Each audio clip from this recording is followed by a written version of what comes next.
Senator Schmitt, please. Thank you, Mr. Chairman. I suppose what you're hearing today is a voice of frustration that our military, the most, honored and respected military in the world, certainly among the American people, that this administration is hell-bent on politicizing that the offspring of identity politics, which is incredibly divisive, has now made its way through DEI trainings in these branches. And I think you're hearing that from a number of senators, which is reflective of what's happening across the country, what we hear from our citizens. It is naive to believe that this is not divisive among recruits or people in the military. We have heard from members of the military who've said that they resent being subjected to this totem pole of grievances, this oppressor versus oppressed.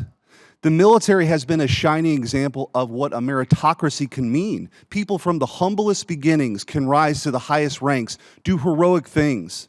Parades can be thrown, in New York City for these heroes. And that this flippant desire to inject politics now is dividing this committee, it's dividing this country, it's completely unnecessary. The United States of America is an idea, the American idea that, everybody is born with certain rights and they can pursue their dreams, and we believe in equality of opportunity. This sort of obsession with this equity agenda that you all are defending here today with just sort of a word salad is divisive. And the military literally has stood as this most respected institution where people can achieve great things and protect this country.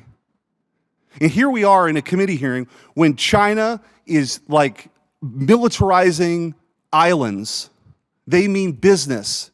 And we're having to spend time to talk about DOD's $114 million budget request for diversity, equity, inclusion training. This stuff is nuts.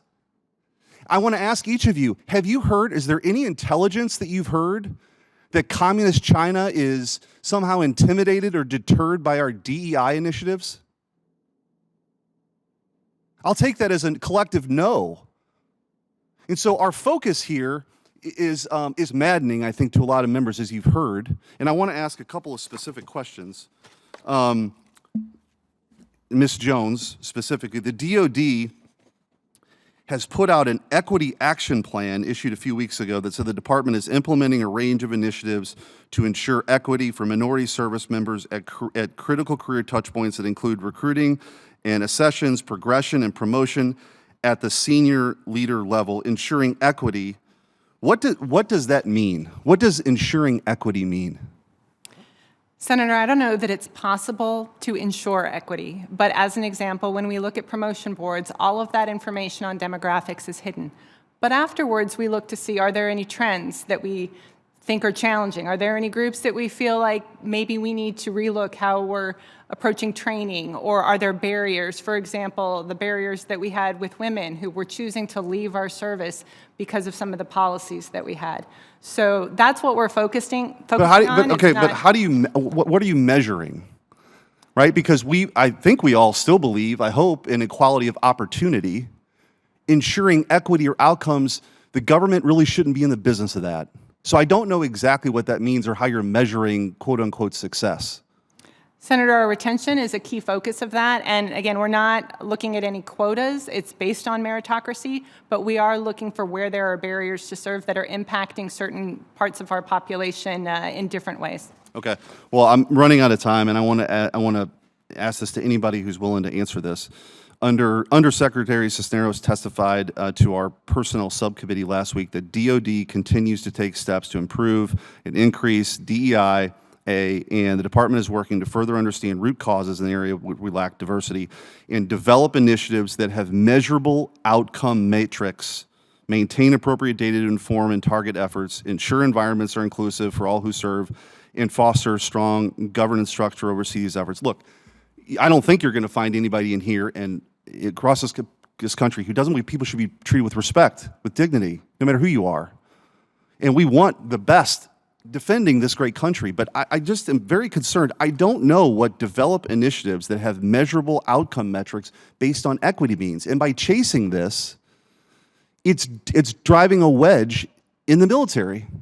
And it's completely unnecessary. And by the way, we're spending, like I said, $114 million on that, just in this one department, not government-wide, but with DOD.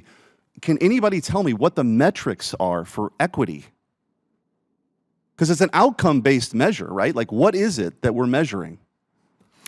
Sir, for the Navy and Marine Corps, the ultimate measure of how we are doing is our ability to deter and fight and win wars. And in close consultation with both service leadership of the Navy and Marine Corps, we have heard that developing diverse, capable teams is essential to developing warfighting capability. The Sergeant Major of the Marine Corps testified about 2 weeks ago at the House Armed Services Committee. Pretty much the first thing that he said out of his mouth is that the Marine Corps is ready to fight tonight. Well, real quickly, because this is all I've got time for.